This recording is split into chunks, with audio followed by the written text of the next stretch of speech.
गाडीमध्ये भाकरी चटणी घेऊन येत आहे त्यांनी कृपया इथं भाकरी उतरून ठेवू नका। इथं भरपूर अन्न आहे, पार्किंगला जाऊ द्या। घरून आणलं की इथं उतरून द्यायचे, गाडी रिकामी करायची म्हणून असं काही काम करू नका। पार्किंगला जाऊ द्या आणि पाठीमागच्या रोडच्या सगळ्या गाड्या काढून घ्या।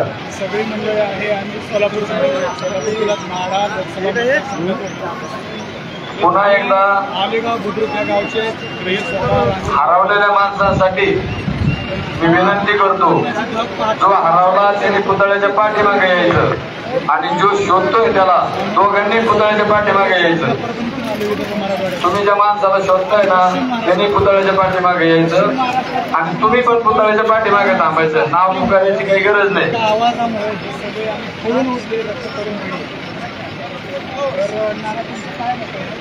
बापू बालाजी भुतेकर पुतळ्याच्या पाठीमागे या, तुमचे माणसं वाट पाहत आहे तुमचे।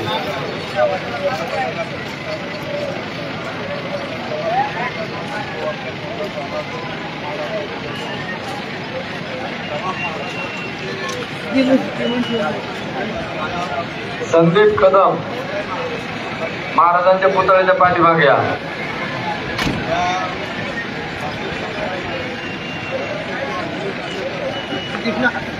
आता ते केवळ आपले कोणी वाटतं झालं म्हणजे तुम्ही गेलेले वातावरण फोन जाऊन करवायला तुम्ही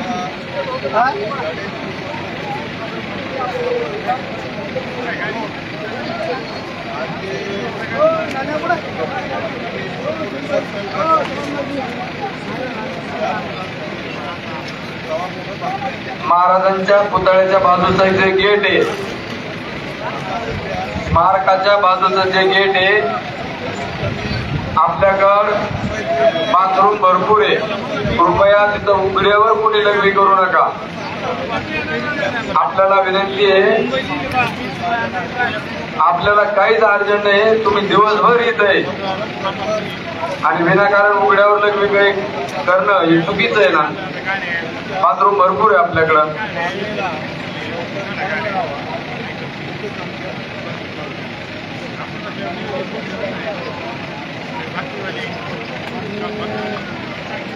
सुरुवातीला दादा ज्यावेळेस आले त्यावेळेस आम्ही ती परिस्थिती पाहिली। आम्हाला जवळजवळ 2 दिवस थांबा तास पाणी भेटलं। थांबा जाऊ नका, जेवणाचा विषय नव्हता आमच्या डोक्यात। थांबा जाऊ नका। एखादा पाणी साध्या भाषेत तांब्या किंवा एखादा बिस्किटचा पुडा भाकरी घेऊन जेवायला बसलेली मंडळी आपलं उरलेलं खरकट डस्टबिन मध्ये टाका। अन्न जेवढं पाहिजे तेवढं घ्या, पायाखाली येईन अन्न अशा पद्धतीनं अन्न घेऊ नका। अख्खी मुंबई जेवण एवढं अन्न एकदम गरीबातला गरीब शेतकरी पंधरापट्ट्यात असेल त्यांनी इथं आणून आणि ते आता घ्यायला कोण नाही आणि द्यायला भरपूर जण आहे, अशी आज इथं परिस्थिती झाली आहे। आणि बरेच स्टेजवरून सांगण्यात आलं तुम्ही जेवण खाली ठेवू नका, ते खराब व्हायला लागले आणि ते वास सुटायला लागले। पार्किंगला गाड्यात जाऊ द्या आणि पार्किंगमधून जर गरज लागली तरच खाली घ्या, नाहीतर खाली घेऊ नका असं सांगितलं। आणि दादांनी जे आदेश दिलेला आहे ते सगळे लोक पाळतील अशी आम्ही अपेक्षा केलेली आहे। सुहास बोराडे महाराजांच्या पुतळ्याच्या पाठीमागे या। सुहास बोराडे तुमचे जोडीदार तुम्हाला शोधताय। पुन्हा तुमच्यासाठी सूचना आहे, आपण ज्या ज्या ग्रुपने आलेलोय 10 जण 5 जण 4 जण आपण एकमेकाला सोडू नका। तुमच्या एकट्यामुळे दुसरा ग्रुप परेशान राहतो। 10 जण राहतात आणि एक जण त्याचा गायब होतो, बिचारी थांबून राहतात तिथं। त्याच्यामुळे एकमेकांचा ग्रुप सोडू नका आणि एकमेकांपासून जर तुम्ही सुटले तर महाराजांच्या पुतळ्याच्या पाठीमागे यायचं। थांबा थांबा जाऊ नका। पाणी सगळ्या गोष्टी आंघोळ नाही भेटली काय झालं तरी आम्ही थांबा चालले माणसं चालले आमची माणसं मी हरून जाईल। बोला आणि हे मैदान सोडलं तर आम्ही दादाला घेऊन जाऊ सोडू अशा आमच्या पंचक्रोशीतून आलेले सर्व लोक ज्या अपेक्षा आहेत ते पाळतील आणि ते करतील असं आम्हाला पूर्ण खात्री आहे. आणि नंतरनं आमचे जोडीदार अभिजित कवडे बोलतील. अभिजित, काय म्हणणं आहे तुमचं याच्यावर?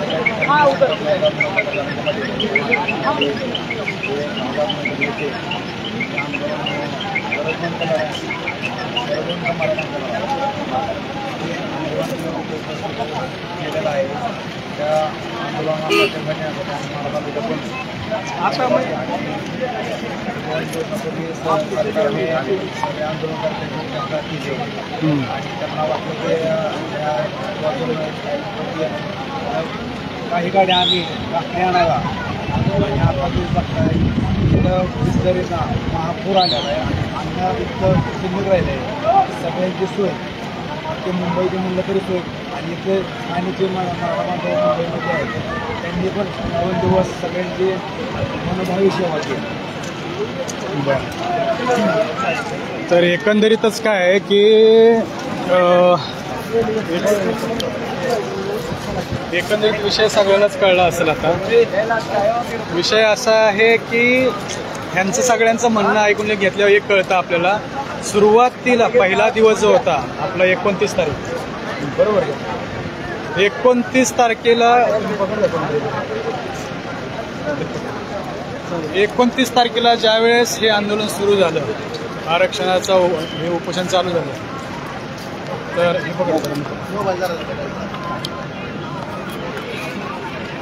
त्यावेळी हे मुद्दा असा आहे की आरक्षणाचा जो ज्या पहिला दिवस होता 29 तारखेला सुरुवात झाली, त्या दिवशी ज्या ह्या भिकारचोट सरकारने जे काय ह्या येणाऱ्या सगळ्या मनोरंजन जरांगीच्या एका हाकेवरती जे काही महाराष्ट्रातून लोक आहेत त्या लोकांनी जाणीवपूर्वक कशी विचंबना विडंबना करतायत त्याचा पुरेपूर करायचा प्रयत्न केलाय. एकूण लोकांना उपाशी इथल्या बीएमसीने महानगरपालिकेने कुठली शौचालयाची कुठली तजवीज केली नव्हती ना पिण्याच्या पाण्याची तजवीज केली होती. म्हणजे हे जाणीवपूर्वक केलेलं षडयंत्र. म्हणजे हे मला असं वाटतं की ज्यांच्या गाड्यामध्ये जे छत्रपती जेवण आहे, भाकरी, ज्या लोकांनी त्रास दिला होता हे तुम्हाला चपात्या ज्यांच्या गाडीत आहे त्यांनी कृपया इथं उतरू नका. आपल्या गाडीतलं वजन कमी करायचंय म्हणून विनाकारण कुठं पण उतरू नका. तुमच्या गाड्या पार्किंगला जाऊ द्या. आम्ही बदल नाही झाला. म्हणजे संभाजी महाराजांनी जे पार्किंगला शोधा तिकडे कुणाला काय नाहीये त्यांनी आज तिकडे जाऊ द्यायचे गाड्या. इथं विनाकारण उतरू नका. इथं पण चिखल होईल त्याचा पाऊस आल्यानंतर. किती गंभीर आहे. म्हणजे हे 400 वर्षापूर्वी हे त्रास देत होते महाराजांना, आजही ह्या लोकांना त्रास देण्याची वृत्ती सोडत नाहीये. पण हे सरकार कुणाच्या बापाचं नाहीये. हे सरकार त्यांचं आहे. महाराष्ट्र हा मराठ्यांच्यावरती चालतो. 12 बलुत्यांचा हा महाराष्ट्र आहे. त्या महाराष्ट्राने हे उभं केले सरकार कोणाच्या एका माणसाच्या एका बापाचं नसतं. हे सरकार दर 5 वर्षांनी बदलत असतं. पण ह्या सरकारने ही जी काही नीचपणाचा कळस केला पहिल्या दिवसापासून लोकांना त्रास देणं, हे ते लाईट पूर्ण बंद केली होती. आज ह्या लाईटचा लागल्या ह्या मनोदरांनी त्यांच्या कार्यकर्ते म्हणजे ह्या जनतेने जे एका दादांच्या एका आवाजावरती हे सगळे लाईट्स आणले, साऊंड आणले, जे पाण्याची सिस्टम आणि तिथून जी सुरुवात झाली, जो महाराष्ट्राच्या कान्याकोपऱ्यातून कोंडार भागातून ग्रामीण भागातून खेडेगावातून जो काही भाकरींचा ओघ चालू झाला, ठेच्यांचा ओघ चालू झाला, चालू झालं. आज सगळ्यात मोठी खंत म्हणजे लालबागचा राजा दर वर्षाला अन्नछत्र घालतं लोकांसाठी. हा शब्द वापरणं खरं तर नकोय, परंतु जी नीचपणा केला ह्या लालबागच्या ट्रस्टीने किंवा ह्या सरकारने त्याला सांगून करायला हवं की इथल्या लोकांना जाणीवपूर्वक ना जेवण देणं, ना पाणी देणं, ना शौचालय सोय करणं. म्हणजे देव आहे का दानव आहे हा प्रश्न पडला. गणपती देव आहे ना. बाबांच्या स्टेजवर बाजूला गणपतीचं स्थान आहे. आपल्याला टप्प्याटप्प्यात मागवा. देव तुम्हाला फक्त जेव्हा राजकारण तुम्हाला मराठा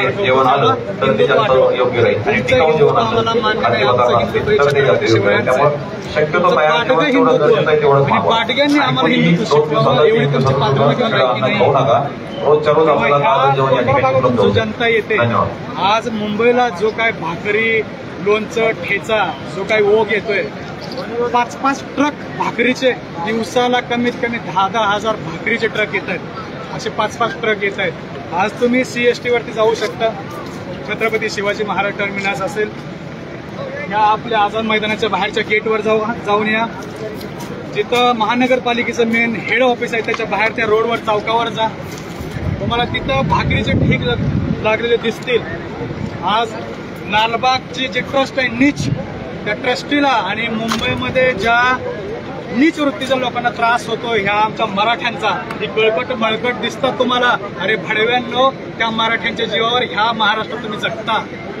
ह्या महाराष्ट्रात जो तुम्ही बाहेरून येऊन जे काम करता, तुम्हाला त्रास होतो ट्रेनचा, ही लोक आज प्रवास करतात आमची. कुठून?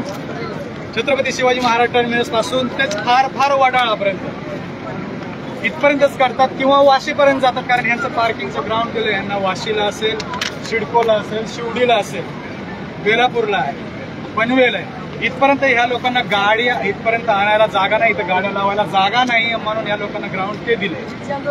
याचा तुम्ही फायदा घेता, नाजायज फायदा. कारण तुम्ही नाजायजची अवलाद आहे. छत्रपतींची अवलाद नाजायज नाहीये. ही छत्रपती शिवरायांच्या अवलादी ह्या सगळ्या दिसतात, ह्या मराठा छत्रपतींच्या अवलादी आहेत. इथं ज्या मराठ्यांना त्रास दिला त्यांना आम्ही लक्षात कायम इथं ठेवू, इथंही ठेवू. जेव्हा जेव्हा वेळ येईल तेव्हा तुम्हाला आम्ही दाखवून देऊ मराठा काय असतो. ह्या मराठ्यांच्या जीवावर तुम्ही महाराष्ट्रात जगता, राजकारण करता. नीच भाडवा तो अजून एक कोकणातला राजकारणी बोलतो गांडू, तुझा बाप कोण तुला माहिती आहे का रे भडव्या? ज्या आमच्या मनोदादा जरांग्यावरती तू बोलतो, तुझा बाप कोण आहे तुला माहिती आहे का? तुझा बाप सोडतो, भलत्याच राजकारणातून तुझा बाप म्हणून उडवून घेतो. आम्हाला हौस नाहीये, तू तुला अजून 10 बाप करून घे.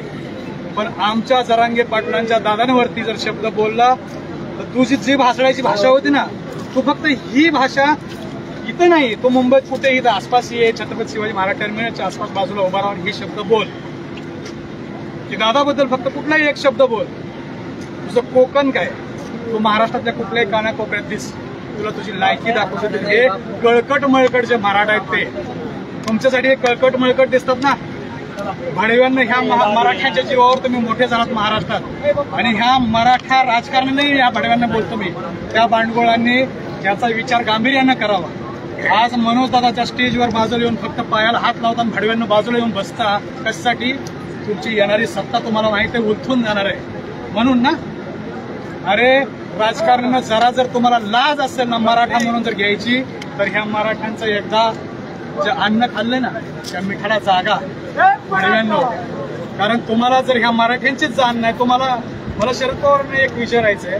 तुम्हाला साहेब खूप आदरणीय आहात तुम्ही सगळ्या महाराष्ट्रासाठी, ज्येष्ठ आहेत, 55 वर्षापासून तुम्ही राजकारण करता, कधी न हारणारा योद्धा आहेत तुम्ही.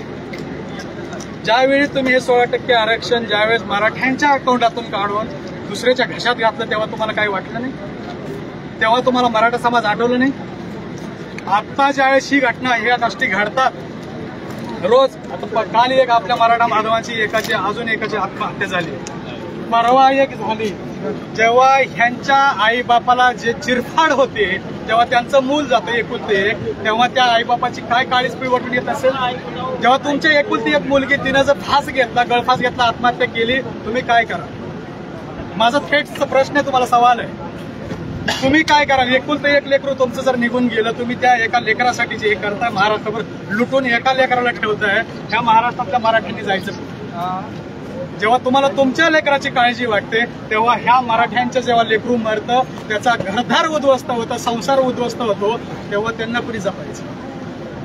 म्हणजे यातना होतात, वेदना होतात. हे सगळं बोलताना जेव्हा एक फटका माणूस मनोज जरांगे पाटलासारखा माणूस जर ह्याच्या पाठीमागे 7 उपोषणं झाली, त्या माणसाची जर तुम्ही शरीराची चाळण बघाल ना, खड्डे पडलेत खड्डे, त्या माणसाची जेव्हा टेस्ट करतात तेव्हा रक्ताचा एक थेंब निघत नाही. तुमच्या जराही तुम्हाला जर लाज वाटत असेल ह्या गोष्टीची, तर ह्या माणसाची तुम्हाला किंवा काय येत नाही. आज 500 किलोमीटरवरून 700 किलोमीटर 600 किलोमीटर हा मराठा समाज जो बरबटला जातो ह्या चिखला पाण्यात, त्यांना ना राहण्याची सोय ना, झोपण्याची सोय ना, पाण्याची सोय ना, संडासची सोय ना, शौचालय. तुमच्या घरात येऊन हागायचं? मला तर असं वाटतं तुमच्या घरात आहे ना, तुमच्या तोंडावर हागायला पाहिजे ह्या मराठ्यांनी.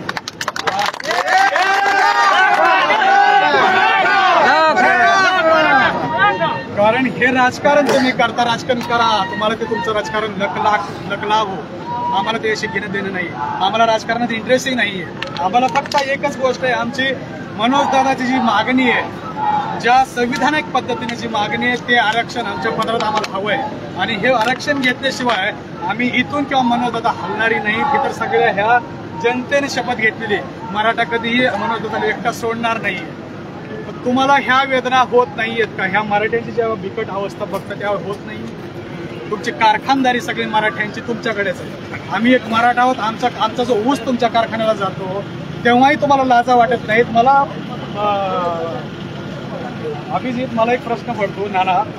आपल्या भागात एका माणसाने आमच्या आमदाराला आमच्या भागात एका आमदाराला प्रश्न विचारला होता. आवाज येणार आमदाराला प्रश्न विचारला होता की लोकांचं म्हणणं असं की तुम्ही एका खेपला 2 टेलर असतात ट्रॅक्टरच्या, एका खेपला 2-2, 2.5 टन काटा मारला जातो असं लोकांचं म्हणणं आहे.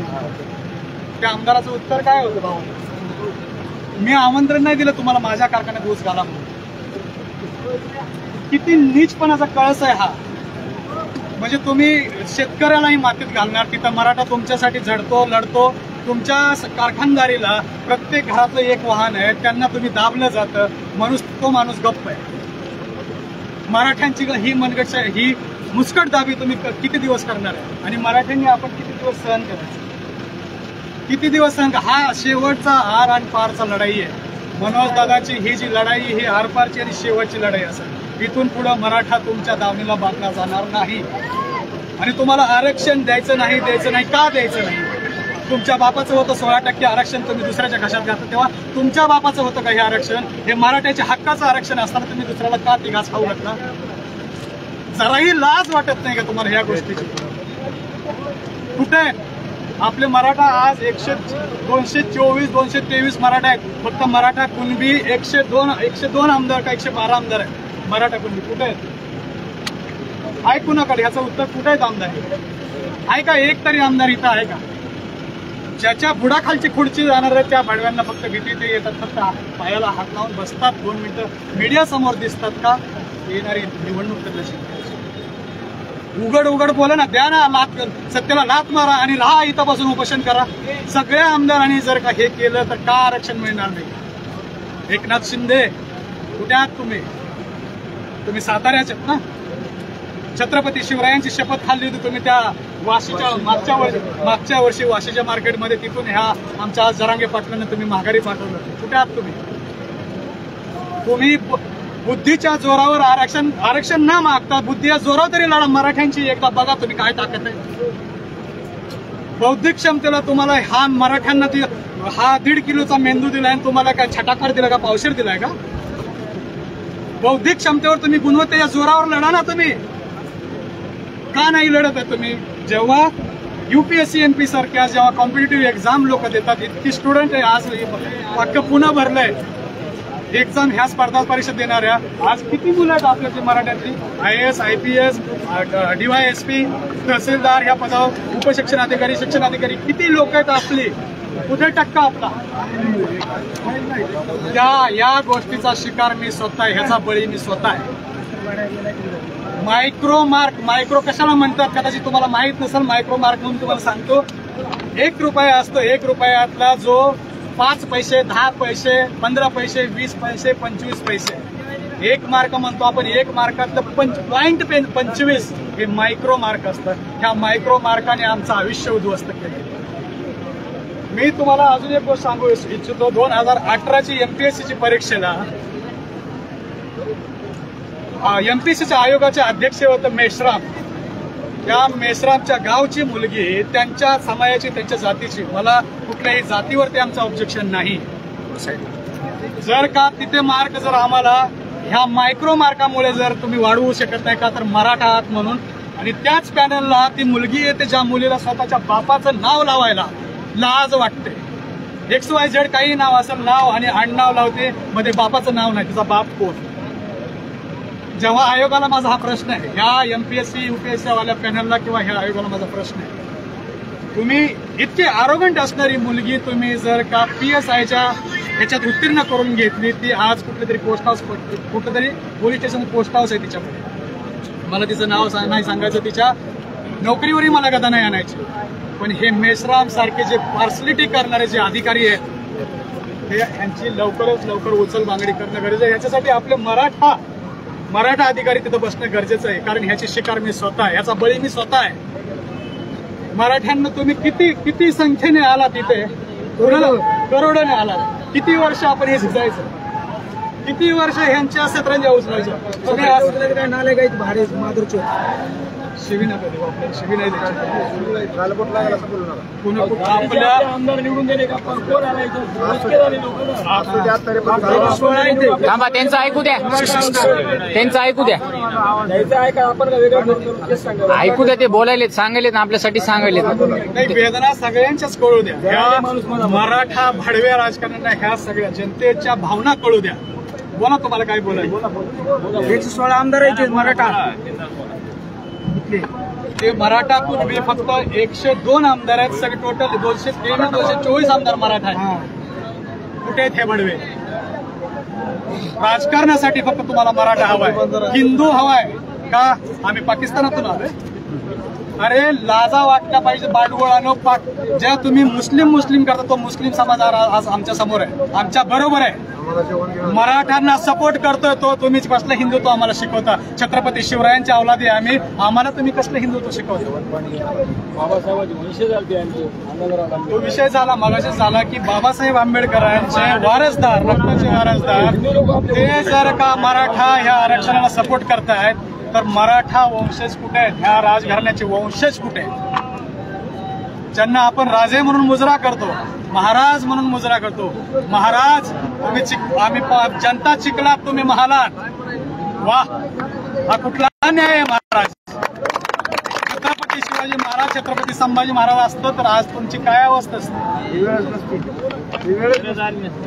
कधी कधी हा प्रश्न पडतो, त्यांच्या पोटी अशी वंश जन्माला येऊ शकतात का? बघायला भेटले आपल्याला. आम्ही गर्वाने सांगतो, मी जाधवांचा आहे, मी जाधवाच्या कोळी जन्माला आलोय. मी गर्वाने सांगतो, जाधव भोसलेंची औलाद आहे आमची. पण आम्हाला जेव्हा लोक विचारतात तेव्हा आम्ही भोसलेंचं काय सांगायचं? लोक नावं ठेवतात, शिव्या घालतात, हे आम्ही कानात गोळे घालून ऐकायचं का? राजे, उदयनराजे, संभाजीराजे, शिवंतराजे कुठे आहात तुम्ही? नेहमी प्रत्येक वेळी आम्ही बोलणं हे योग्य नाही. आपल्या सोयरपणे पाहुणे सगळेच एकाच कुळातले आहोत. पण जेव्हा ही कळकट मळकट मराठा समाज बोलतो, विचारतो, आजूबाजूने जाताना काही लोकांची प्रतिक्रिया येते, गोळ्या घाला. काय बोलायचं आम्ही? दात आमचे, वोट आमचे. जेव्हा आमच्याच राजाला कोणतरी बोलतं, आज आम्ही ज्यांना राजे म्हणतो त्यांच्याबद्दल जर लोक वाईट बोलत असतील, ह्याच्यापेक्षा मोठं दुर्दैव काय? काय दुर्दैव काय ह्याच्यापेक्षा मोठं? समाजाने किती वर्ष, अशा 58 मोर्चे मागच्या वर्षी काढले. आज त्या माणसाचा जीव टांगणीला लागला. त्या माणसाला जर का केसाला धक्का लागला, मी सरकारला आणि ह्या मराठा भांडवळाला सांगतोय, या लोकांच्या साक्षीनं सांगतोय, याच्यातला एक मावळा तुमच्यासाठी पुरेसा आहे. या माणसाच्या केसाला जर धक्का लागला तर अख्खा महाराष्ट्र पेटेल. आम्हाला पेटवायची भाषा नाही करायची. महाराष्ट्र नाही, ह्याचं लोन दिल्लीच्या तख्तापर्यंत जाईल, हे लक्षात घ्या. दिल्लीचं तख्त हलवायची ही फक्त छत्रपती आणि मराठे यांच्यात, ह्या सह्याद्रीतले जे मराठे आहेत यांच्यातच ताकद आहे. हे लक्षात घ्या. एक मराठा. मनोदादा जरांगे पाटील तुम आगे बढ़ो, हम तुम्हारे साथ हैं. मनोदादा जरांगे पाटील तुम आगे बढ़ो, हम तुम्हारे साथ हैं. तुमचं आमचं नातं काय? कोणी सांगून ठेवलंय एकदा ही गोष्ट.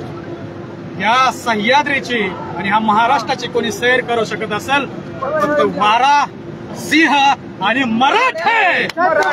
त्यांच्याशिवाय कोणी सर करू शकत नाही, हे लक्षात घ्या. तेव्हा मराठ्यांना गृहीत धरू नका.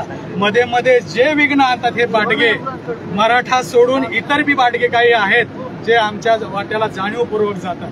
तुम्हाला एक ह्याच्यातून महत्वपूर्ण संदेश देतो. तुमच्या ज्या सभा होता, ज्या मीटिंग होता, ज्या प्रेस कॉन्फरन्स होत आहे, मला वाटतं हिथं जेवढी उभा आहेत ह्याच्यातली ज्या कॅमेऱ्यात बसतात ना, एवढी तुमच्या कॉन्फरन्सला आहे. तुम्ही स्वतः समोर कॅमेरा फक्त तुमचा उलटा फिरवून दाखवा, समोर दगडगोटे, तुमच्या समोर ही कळकी मळकट मराठा नाही.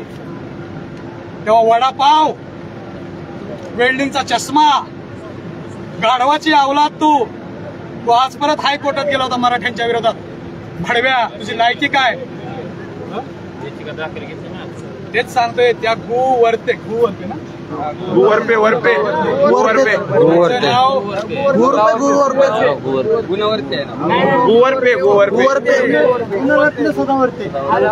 तू खा गु वरपे, तुझं जे काय नाव असेल ते मला त्याशी काही घेणं नाहीये. आणि परवाही मी म्हटलं हाग्या, ज्या मुळव्यादाच्या मोडातून तू जन्माला आलेली तुझी हागेची अवलाद, मराठ्यांना शिकू नको मराठा काय असतो. जो जरांगे पाटलावर जो प्रत्येक वेळी तू जो काय वार करतोय शाब्दिक, कुठल्या एखाद्या मराठ्यांना भिडून बघ. तुला परवाचा अजून एक किस्सा सांगतो.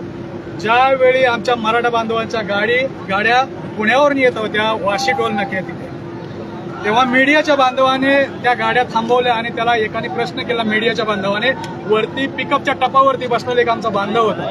त्याला प्रश्न केला, दादा तुम्ही आला कुठून? त्याचं उत्तर काय होतं? हाक्याला तिथून हाणलं तिथून. म्हणजे तुझी लायकी काय, ह्याच्यातून तर ओळख तुझी लायकी काय. मराठ्यांच्या नादाला लागू नका. दादा ह्यांच्या कोणाची प्रतिक्रिया घ्या, कोणाला काही लक्षात घ्या. मला वाटतं हा एक मुद्दा थांबा, यांनी या काकांनी पिक्चर आहे, पिक्चर हा पिक्चर आहे, हे ट्रेलर आहे, पिक्चर बाकी आहे. दुसरी गोष्ट नाही, यांनी एक आता मुद्दा काढला काल. चंपाने एक मुद्दा बोलला होता की मराठ्यांना आरक्षण देता येणार. त्याला तुम्हाला काय बोलायचं ते बोला, काय मारायचं ते मारा. पण मला तुम्हाला एक गोष्ट सांगायची, बऱ्याच लोकांचे गैरसमज आहेत. तो पाटील आडनाव लावतो म्हणून मराठा नाही. लक्षात घ्या, तो मराठा नाहीये. मी तुम्हाला जात कोणाची मला तर काढायची नाहीये, पण तो पाटील आडनाव लावतो म्हणून तो मराठा नाहीये. लक्षात घ्या. लोक बऱ्याचदा कन्फ्युज होतात की चंद्रकांत पाटील बोलला मराठा असून कसं काय बोलू शकतो, हा त्याचा कायद्याचा अभ्यास असू शकतो असं लोकांना वाटतं. पण तो मराठा नाहीये. त्याच्याकडे मुळात ऑलरेडी ओबीसीचा त्याच्याकडे स्वतःचा दाखला आहे. तो मराठा नाहीये, इतर जातीतला आहे. पण कोणा जातीला आपल्याला टार्गेट करायचं नाहीये. मुद्दा हा आहे की लोकांना अजूनही गाफील राहू नका. आता तरी जे 400 वर्षापूर्वी आपलं स्वराज्य उभा केलं महाराजांनी, आणि काही दिवसातच काही वर्ष महाराजांच्या निधनानंतर 80च्या नंतर संभाजी महाराज गादीवरती आले, त्याच्यानंतर राजाराम महाराज गादीवरती आले. पण जेव्हा राजाराम महाराजांना जी कटकारस्थान करून जे आपलं मराठा जे साम्राज्य होतं संपवलं, कुणी संपवलं? कोणी संपवलं? पंतांनी. लोकांचा विषय अण्णाजी पंतांनी संपवलं, पेशव्यांनी संपवलं. आता पुन्हा ती वळवळ चालू झाली, हे लक्षात घ्या.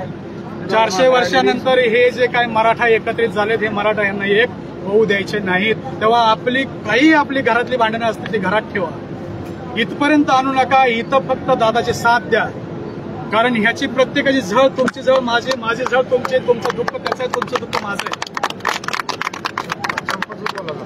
मराठ्यांचा इतिहास आहे. मराठी रणांगण सोडून कधीच पळत नाही. मराठ्यांनी आजपर्यंत कधीच पाठीवर वार कोणाच्याच केला नाही. आणि मराठ्यांनी वार छातीवर केला, छातीवरच वार झेललाय. त्याच्यामुळं मराठ्यांना गाफील राहू नका. इथंही जरी तुम्हाला असं वाटतं, जिथंही तुम्ही झोपलेला असाल, जिथंही झोपताय तिथं काळजी घ्या, कारण रात्र वैऱ्याची आहे, हे लक्षात घ्या.